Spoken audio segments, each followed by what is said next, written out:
तो नमस्कार। आज हर व्यक्ति आज इस सेशन के अंदर आया है और कहीं ना कहीं जितने भी व्यक्ति आज इस सेशन के अंदर आए हैं, हर व्यक्ति सीखना चाहता है, हर व्यक्ति कुछ आगे बढ़ना चाहता है, क्योंकि अगर इस सेशन में आया है तो सीखने के लिए आया है। और आज अपन को बहुत बेहतरीन तरीके से, बहुत दमदार तरीके से आज एक इंफॉर्मेशन मिलने वाली है। और सबसे बड़ी बात है कि सीखने की बात करते हैं अपन, मैं हर बार बोलता हूँ कि सीखने की बात करते हैं अपन। सीखा एक बड़े व्यक्ति से भी जा सकता है, सीखा एक छोटे से बच्चे से भी जा सकता है, सीखा किसी से भी जा सकता है। तो आज सीखने का मौका एक बहुत बेहतरीन और एक हमारे बीच में एक दमदार, जिनकी बात करता हूं मैं आपसे, जिन्होंने मेरे को कल बताया, मिस्टर कांतिलाल जी ने, कि सर हमारे बीच में एक बहुत शानदार, एक दमदार, एक लीडर की तरह मानता हूं मैं, जिस हिसाब से उन्होंने बताया। एक खुशबू दीदी है, उनकी गुड़िया है, बोली चलो बहुत बहुत अच्छी बात है, तो बोलना चाहते हैं, उनकी बहुत बेस्ट बात है। तो आज हम सुनेंगे उन्हें दमदार तरीके से, खुशबू दीदी की गुड़िया को। और आज इतनी सी एज में उन्होंने बोला कि मैं भी कुछ बोलना चाहती हूँ। ये बहुत बड़ी बात है एक तरह से, कि उन्होंने एक हौसला जावाज किया कि नहीं मैं बहुत कुछ बोलना चाहती हूँ। तो आज माइक, आज मैं भी सुनने के लिए आतुर हूँ। कल उन्होंने जब कॉल किया तो मुझे बहुत खुशी हुई, बहुत प्राउड हुआ मुझे अपने आप के अंदर कि नहीं, एक गुड़िया भी इस बिजनेस के प्रति कुछ बोलना चाहते हैं। तो मैं माइक हैंड ओवर करना चाहूंगा। आज बंदा एक गुड़िया है अपने बीच में, तो उन्हें मैं बोलने का मौका दूंगा दमदार तरीके से।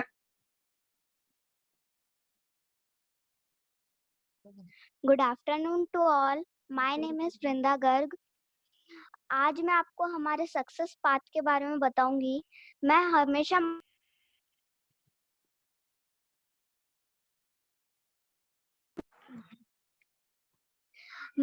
मम्मी के साथ ट्रेनिंग अटेंड करती थी और मुझे बहुत अच्छा लगता था।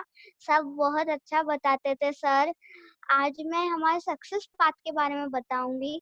जब भी हम कुछ काम करते हैं, कुछ भी करते हैं, तो हमारे बीच में बहुत सारी प्रॉब्लम आती हैं। जब मैं स्कूल जाती हूँ तब कितनी बार ऐसा होता है मुझे कुछ समझ नहीं आता है। तो सक्सेस पाथ का मीनिंग होता है P for patience, A for attitude, T for teachability and H for honesty. बात करते हैं पेशेंस की। पेशेंस मतलब होता है धैर्य। धैर्य हर चीज में बहुत जरूरी होता है।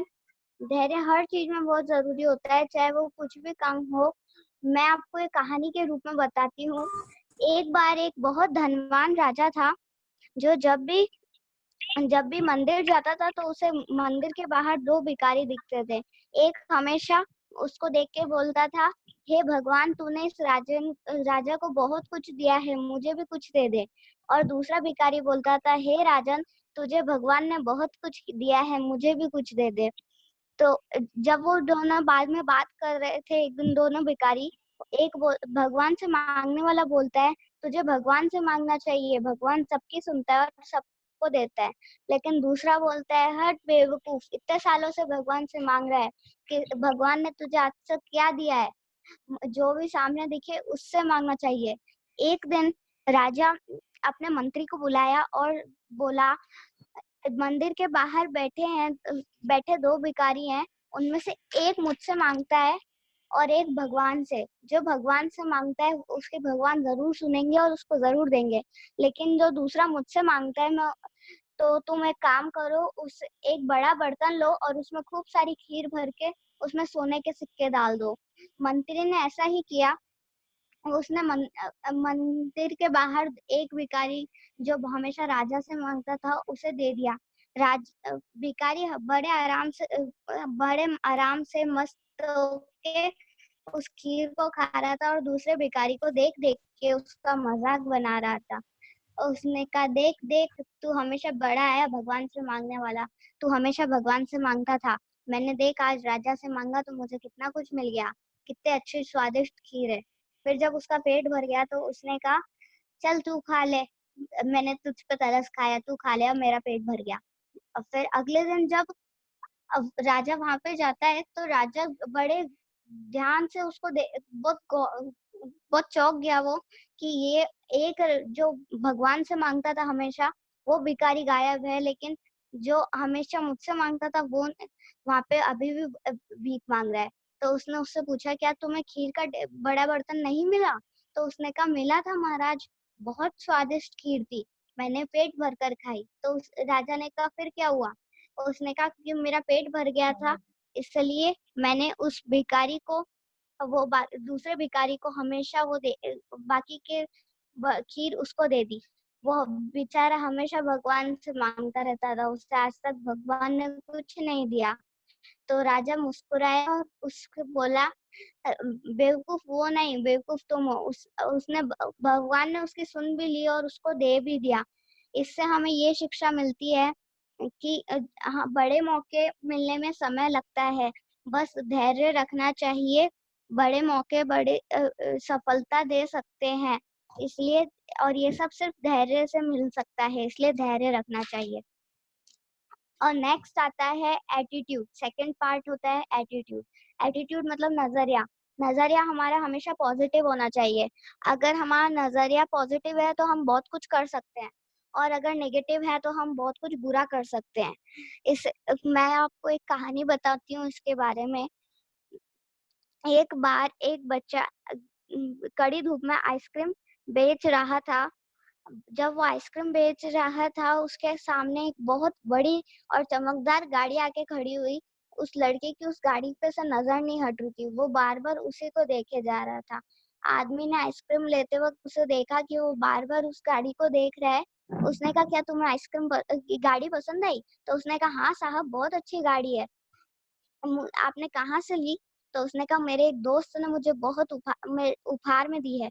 आओ बैठो कार के अंदर, थोड़े दूर तक सैर करके आते हैं। तो अब वो आदमी बोला कि तुम यही सोच रहे हो ना कि काश मेरा भी कोई दोस्त मुझे ऐसी गाड़ी उपहार में देता। तो उसने कहा वो बच्चा बोला, नहीं साहब, मैं तो ये सोच रहा हूँ, काश मैं अपने किसी दोस्त को ऐसी बड़ी और अच्छी गाड़ी उपहार में देता, तो वो भी खुश होके उसे चलाता। इससे हमें ये शिक्षा मिलती है कि अ, पता चलता है कि किसी भी स्थिति में हमें हमेशा अच्छा सोचना चाहिए, क्योंकि अच्छा सोचने पर ही हमेशा अच्छा होता है। अब हम चलते हैं थर्ड पार्ट, टीचेबिलिटी। टीचेबिलिटी मतलब सीखना। हमें हर चीज में सीखना चाहिए। अगर आप साइंटिस्ट बनना चाहते हैं तो उसे उसे आपको सीखना पड़ेगा। अगर आप पुलिस बनना चाहते हैं तो उसे भी आपको सीखना होगा। जैस अ, एक बार एक बड़ा कबाड़ी वाला था, जो जहाँ भी से भी कबाड़ में किताबें लेता, वो उन्हें पहले पढ़ता और फिर बेचता। वो जब वो कबाड़ बेच के आ जाता था, उसके बाद उनका अभ्यास एक खाली कागज पे करता और बाद में उस कागज को फिर बेच के आता। वो बहुत गरीब था, इसलिए वो स्कूल नहीं जा पाता था, लेकिन वो बहुत होशियार भी था। कुछ समय बाद उसके पास थोड़े पैसे इकट्ठे हुए, जिससे वो स्कूल जा पाया। और वो स्कूल जब गया तो हर बार वो अच्छे से काम करता। उसने क्लास में टॉप भी किया। जब भी वो स्कूल से आता, होमवर्क करता स्कूल से आकर, और उसके बाद कबाड़ बेचने चला जाता। सब उसको रद्दी बोलते थे, इसलिए उसको बिल्कुल अच्छा नहीं लगता था। लेकिन वो सोचता था, जब मैं बड़ा आदमी बनूंगा तब इन सबको बताऊंगा। वो हमेशा ऐसे ही पढ़ता रहा अच्छे से, और बाद में वह एक बहुत बड़ा इंजीनियर बन गया। हमें इस कहानी से ये शिक्षा मिलती है कि हमारे पास चाहे कुछ भी ना हो, लेकिन अगर हम कुछ सीखना चाहते हैं तो हम उसे सीख कर ही रहते हैं। अब आते हैं फोर्थ पार्ट, ऑनेस्टी पर। ऑनेस्टी मतलब ईमानदारी। हमें हमेशा ईमानदार रहना चाहिए, किसी के साथ भी छल नहीं करना चाहिए। मैं एक इस शब्द इस शब्द को एक बार एक बहुत बड़ा राजा था, लेकिन उसकी कोई संतान ना थी। वो एक दिन अनाथ आश्रम में गया, और अनाथ आश्रम में उसने खूब सारे प्यारे-प्यारे छोटे-छोटे बच्चे देखे। उसने एक घोषणा करी कि मैं इनमें से किसी एक बच्चे को गोद लूँगा। उनने सब बच्चों को एक-एक बीज दिया और बोला, इस बीज को बोना 6 महीने बाद में तुम्हारे पौधों को देखूंगा। तो सब बच्चे बड़े खुश हुए कि हम बड़े राजा के घर में जाएंगे। और उसने सबको एक एक बीज दिया राजा ने, और वो चला गया। सबके बड़े सुंदर सुंदर पौधे निकले, किसी का गुलाब का पौधा निकला तो किसी का कमल, मतलब किसी का गुलाब का, तो किसी का तुलसी के पत्ते निकले। सब बहुत खुश हुए, लेकिन एक बच्चा था जिसने उसकी खूब देख रेख की, उसे पानी भी दिया, धूप भी दी, लेकिन उसके एक भी कोई फूल भी नहीं निकला, कोई पत्ती नहीं निकली। वो बीज आगे बड़ा ही नहीं हो रहा था। उसने सोचा कि राजा ये ना सोचे कि मैंने इस पौधे की देख रेख नहीं की, मैंने तो इसकी बहुत देख रेख की। फिर 3 महीने हो गए, 4 महीने हो गए, लेकिन उस बच्चे के पौधे से एक भी पत्ता नहीं निकला। उस सारे बच्चे उसे देख देख के चिढ़ाते, देख हमारे में ये पौधा निकला, देख हमारे में ये पौधा निकला। लेकिन वो फिर से उसकी देख रेख करता। ऐसा करते करते 6 महीने हो गए, लेकिन और राजा से मिलने का दिन आ गया। उसके पौधे में से एक भी बीज नहीं निकला। वो बहुत दुखी हुआ, लेकिन वो राजा के सामने गया। राजा ने पूछा, क्या हुआ, तुमने इसकी कुछ भी इसकी देख रेख नहीं की? तो उसने कहा, महाराज मैंने तो इसकी बहुत देख रेख की, मैंने तो इसको बहुत सब कुछ किया, लेकिन ये तो अब उग ही नहीं रहा था। राजा बोले, मैं तुम सबको एक बात बताऊं? तो उसने कहा, हाँ बोलिए महाराज। तो उसने कहा कि ये बीज पौधे का था ही नहीं, ये तो ऐसे ही बस मुझे कहीं पे मैंने कागज का बनाया था, लेकिन तुम सबने इसको बदल कर, जब इसमें से पौधे नहीं निकले, तुम सबने इसको बदल कर नए नए पेड़ उगाए हैं। मेरे को ये लेकिन ये बच्चा सच्चा था और ईमानदार था, इसलिए मैं तो इसी गोद लूंगा। इससे हमें ये शिक्षा मिलती है, ईमानदारी, हमेशा हमें ईमानदार रहना चाहिए। बड़े हो या छोटा कोई भी हो, चाहे हमें हमेशा झूठ नहीं बोलना चाहिए, हमेशा ईमानदार रहना चाहिए। मैं अपनी बात को यहीं खत्म करती हूँ, और अगर मुझसे कोई भी मिस्टेक हुई हो तो मैं सॉरी बोलती हूँ। Thanks to all respected participants. Thank you. Very good, good very बिटिया, good, very good. Nice, nice.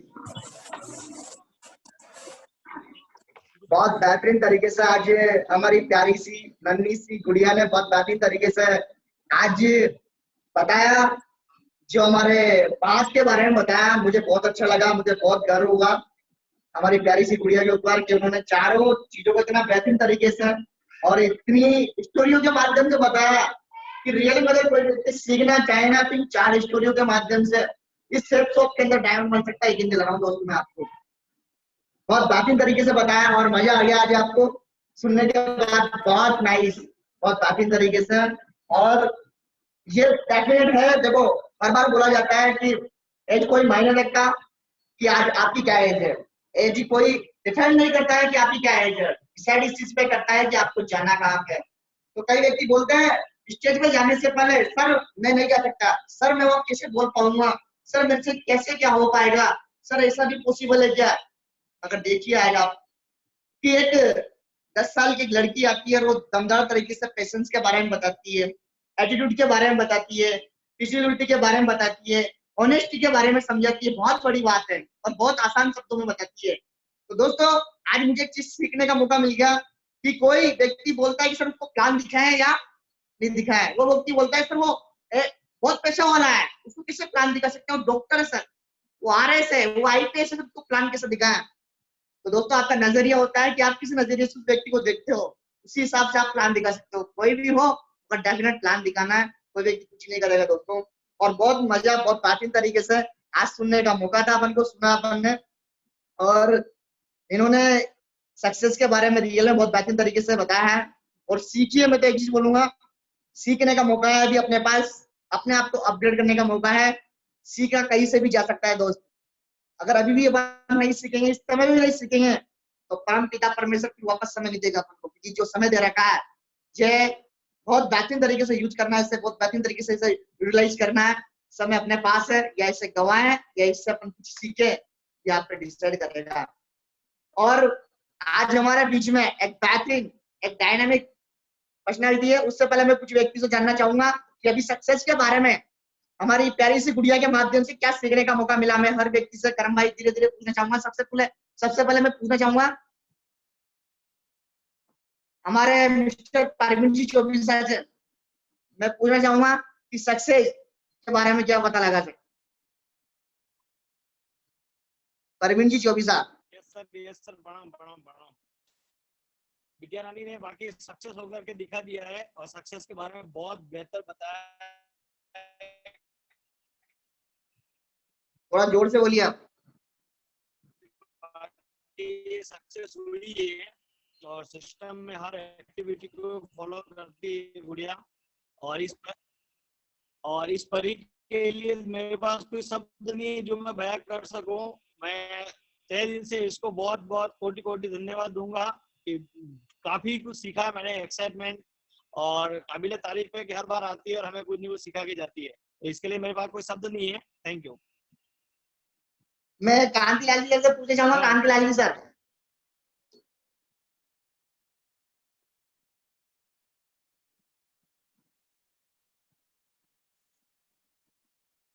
Mister Kantilal जी। सर बहुत ही अच्छा दिया सक्सेस के बारे में और कल से बहुत ही एक्साइटेड थी। परसों जब इनको मैंने बात की तो बोलते हैं मैं भी बोल सकती हूँ क्या। मैंने कहा क्यों नहीं बोल सकती हो, तो बोला मेरा रख दो, भले मैं 5 मिनट का बोलूंगी लेकिन दमदारी से बोलूंगी। और उसने करके भी दिखा दिया। 3:30 बजे भी मैंने रिंग की तो बोला मैं करूंगी, 100% बोलूंगी। तो इससे अपने को ये तो सबक मिलता है कि जो लोग पीछे भागते हैं उससे भागने की जरूरत नहीं। अगर एक 10 साल की बच्ची अपने को कुछ सिखा सकते हैं तो आप उससे सीख भी सकते हैं और दूसरों को सिखा भी सकते हैं। और सबसे बड़ी बात इसमें इसकी आईडी भी पड़ी हुई है, खुद की आईडी इसकी डाली हुई है, जनरेट की हुई है। और भविष्य की डायमंड जरूर है 101%। बाकी कोई बने नहीं बने लेकिन मेरी टीम से ये डायमंड जरूर है, ये बात मैं घोषणा करता हूँ। धन्यवाद सर। मैं पूछना चाहूंगा पायल गोयल जी से पूछना चाहूंगा मैं।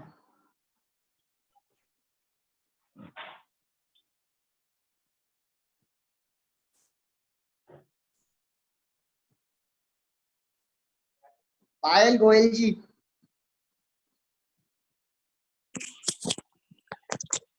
बहुत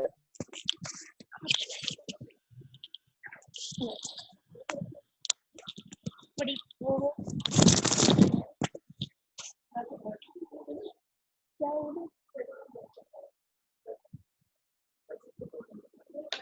आपकी आवाज नहीं आ रही अभी।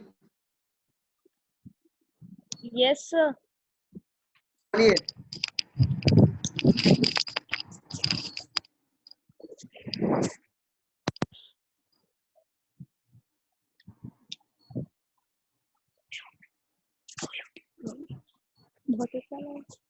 बहुत अच्छा लगा।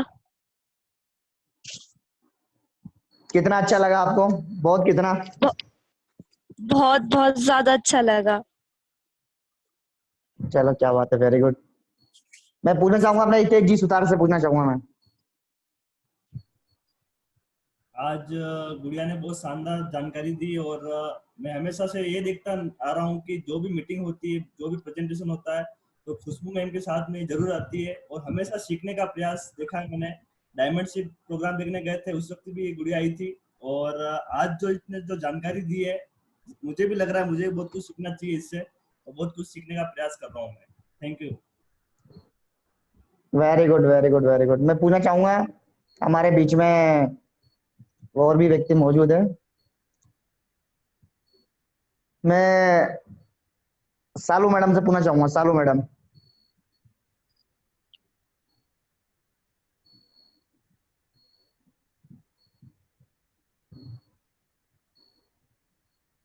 सालू मैडम।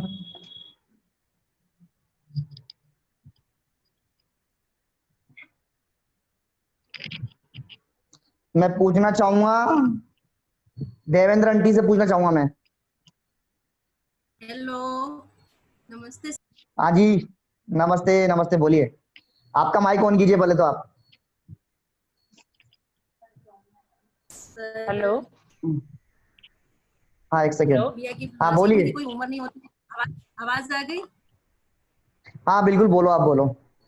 हाँ, आज गुड़िया की बातों से इतना तो तय हो चुका है सर, उम्र सीखने की उम्र कोई नहीं होती है और उससे ये तय हो चुका है कि हमें ईमानदारी के लिए, और आज इतनी सी गुड़िया ने इतनी बड़ी बड़ी बातें कह दी हैं जो दिल को छू गई हैं, और हमें इससे यही शिक्षा मिलती है, सीखने सिखाने की कोई उम्र नहीं होती है। और आज गुड़िया, जब भी मैंने ट्रेनिंग ली है, गुड़िया अपनी मम्मी के साथ आती है, और देखो अपनी मम्मी से हमसे भी ज्यादा अच्छी बातें उसने सिखाई हैं, जो आज दिल को छूने वाली बातें हैं, जो माइंड में बिठाने वाली बातें हैं, जो हम नहीं कर सके उस गुड़िया ने करके दिखा दी है। आज ये डेफिनेटली लगता है कि जैसे ये डायमंड बनी जाएगी जो अपनी केस में आते हैं। तो जैसी क्या बात है, जो हमने कभी सुनी भी आज गुड़िया से सुनने को मिला। चलो बस वेरी गुड। हाँ देवेंद्र आंटी, हाँ जी सर, नमस्ते। नमस्ते भाई, नमस्ते नमस्ते, क्या हाल है आपके? बस ठीक है सर, अच्छी हूँ। बस वृंदा चलो जी ने जो बताइए। बातें, हाँ वृंदा ने जो बातें बताई चारों बहुत अच्छी लगी। सक्सेस सपोर्ट सिस्टम के लिए भी जो बताया उसने, पैशन के बारे में, एटीट्यूड, ऑनेस्ट के बारे में जो अलग अलग कहानी के माध्यम से बताया, वो बहुत अच्छा लगा। इस तरह से जो चीज बताई जाती है वो जल्दी सीखने में आती है, और इतनी छोटी होते हुए भी इसने हर चीज इतनी अच्छी बताई, और ना कुछ इसको संकोच कि 2 दिन से कह ही रही है कि मेरे को बोलना है, मेरे को बोलना है। मैंने कहा चलो आज तो कुछ भी करो, टाइम है चाहे ना है, पर वृंदा डायमंड का तो जरूर देखना है अपने को। एक तरह से हमारी टीम में सबसे पहले डायमंड बनने वाली वृंदा है सर, और बिल्कुल बहुत अच्छी बिल्कुल बोली बिल्कुल है। बिल्कुल खूब खूब बधाई उसको मेरी तरफ से, और बहुत सपोर्ट सिस्टम की तरफ से, अपने सभी परिवार की तरफ से। बिल्कुल बिल्कुल, वेरी गुड वेरी गुड।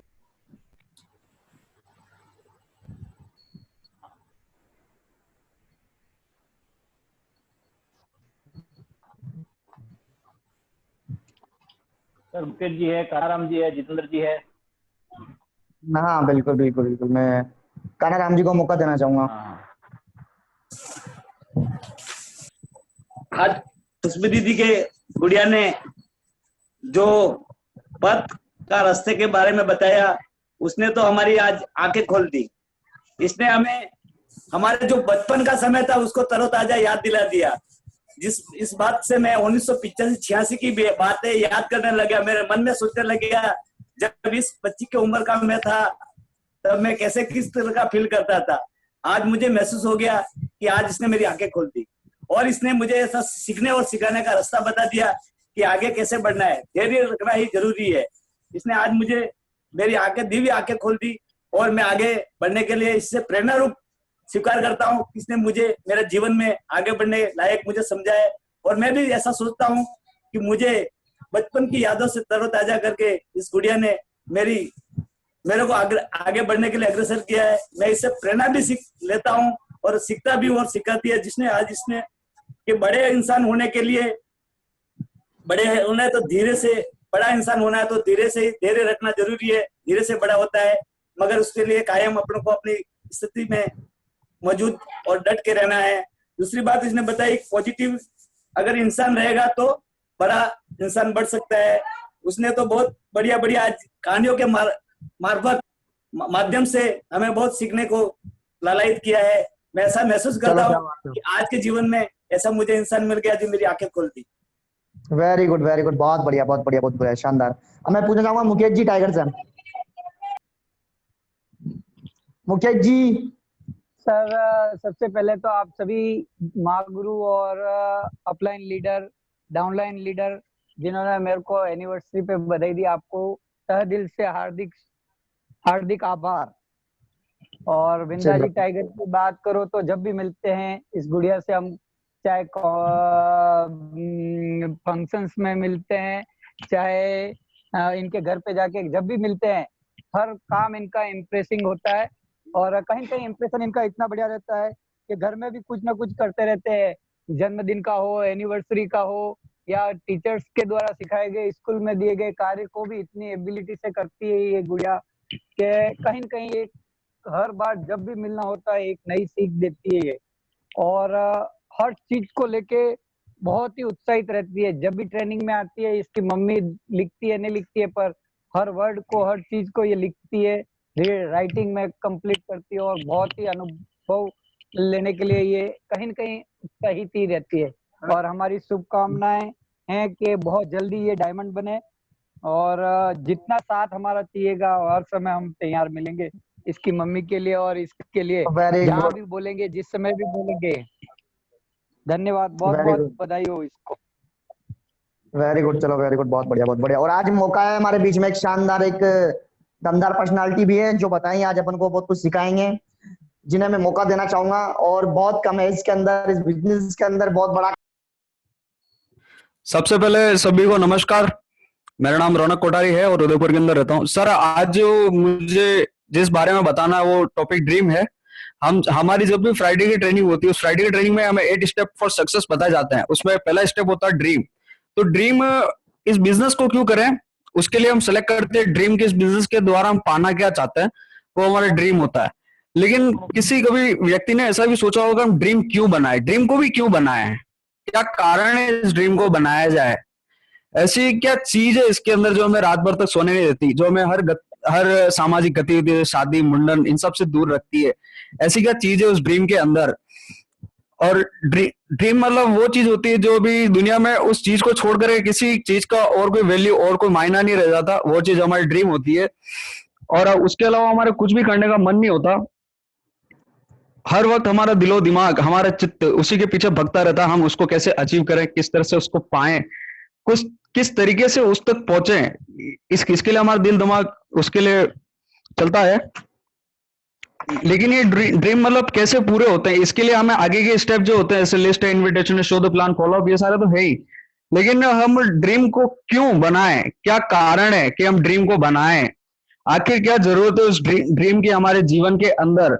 कहा जाता है, हमारे अपलाइन, हमारे सीनियर लीडर कहते हैं, जिसका ड्रीम नहीं उसका जीवन नहीं, जिसका जीवन है उसको ड्रीम जरूर बनाता। अगर खुद का अगर कोई ड्रीम नहीं हो तो अपने फैमिली मेंबर से जाकर के पूछें कि आप लोगों का क्या ड्रीम है, आप लोगों के क्या सपने हैं, उस चीज को हम पूरा करेंगे। तो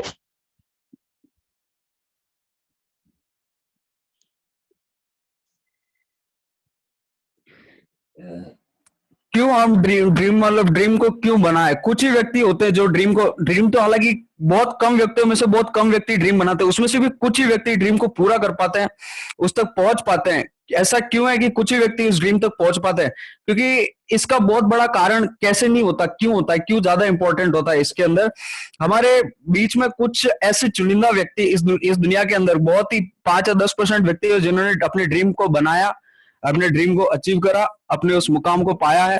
किसी व्यक्ति ने सोचा हम बल्ब को बनाएंगे और 10,000 बार कोशिश करके उस बल्ब को बनाया। किसी व्यक्ति ने सोचा, किसी व्यक्ति ने ड्रीम करा हिंदुस्तान को हम आजाद भारत देखेंगे और आजाद करके बताया है।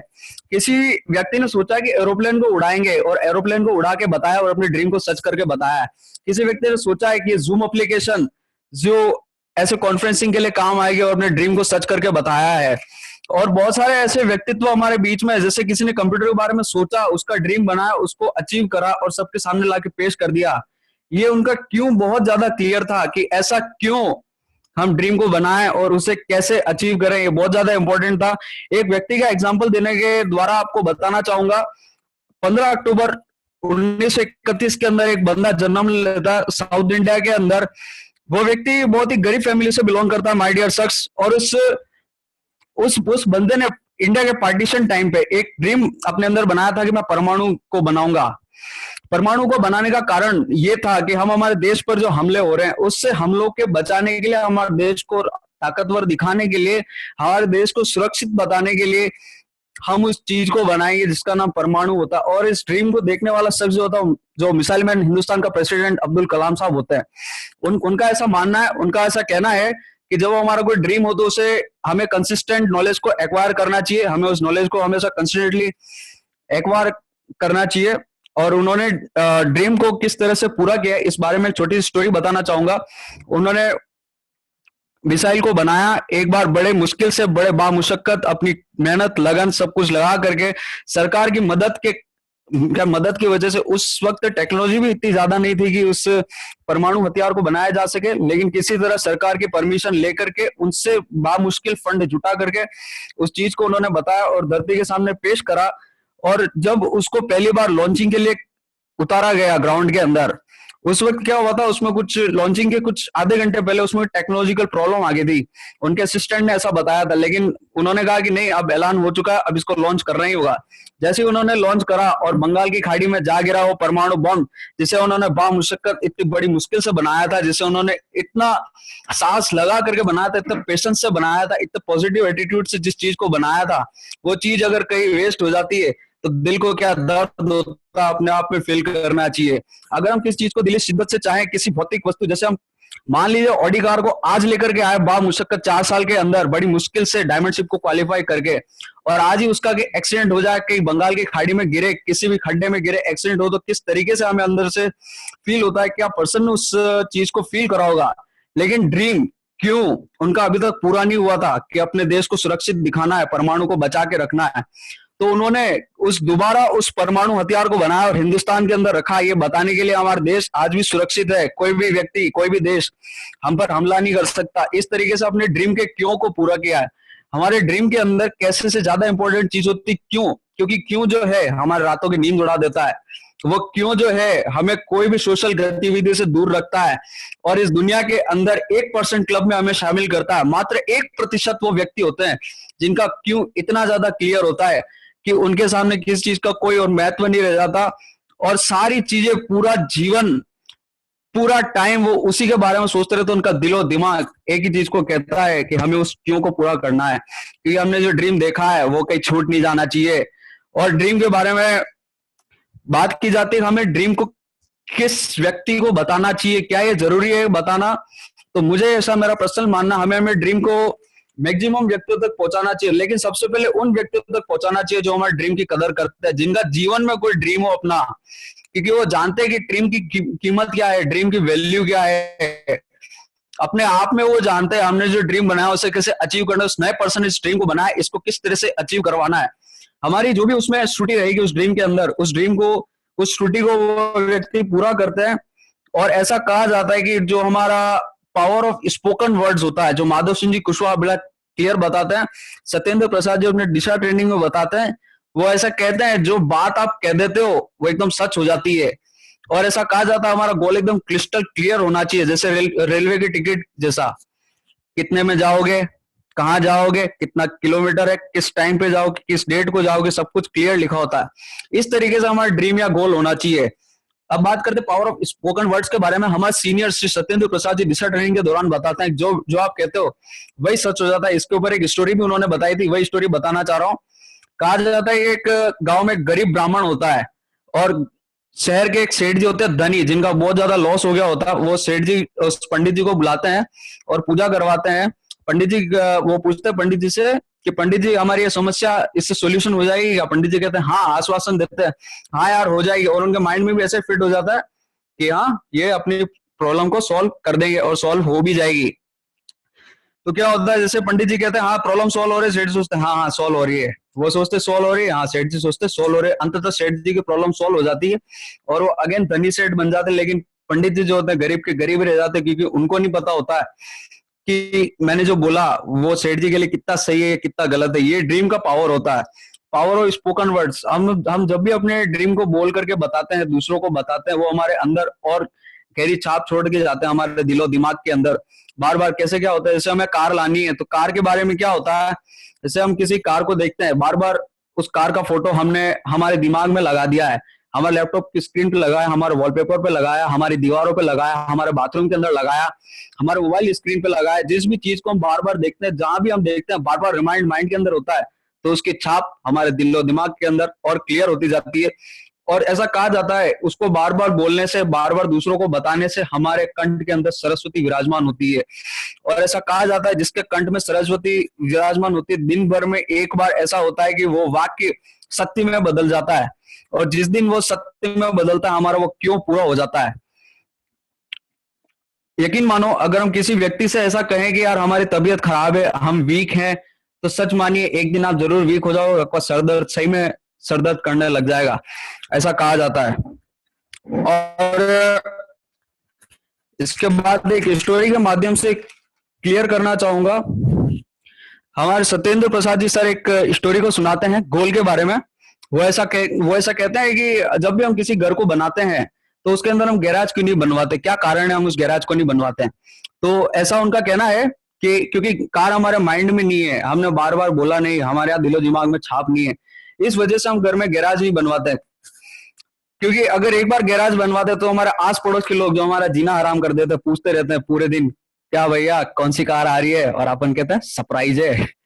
वो कहा करते थे कौन सी कार आ रही है, सरप्राइज है। तो हमें ये लिख करके रखना, हमें बार बार बताना है किस कलर की है, कौन सी कार लानी है, कौन सा उसका मॉडल होगा, और जिस हिसाब से व्यक्ति अपने से पूछेंगे जो हम दिल को छलनी कर देंगे, जो हमको जीने नहीं देंगे बिना कार के। ऐसा सत्येंद्र प्रसाद जी कहते हैं कि 2 साल के अंदर, मात्र 2 साल के अंदर हमारे घर के आगे कार खड़ी होगी। और इस तरीके से हमारे ड्रीम पूरे होते हैं। ड्रीम के बारे में और कुछ बात करें तो ड्रीम ना तो कोई वर्ड है, ना कोई शब्द है, ना कोई इसकी ऐसी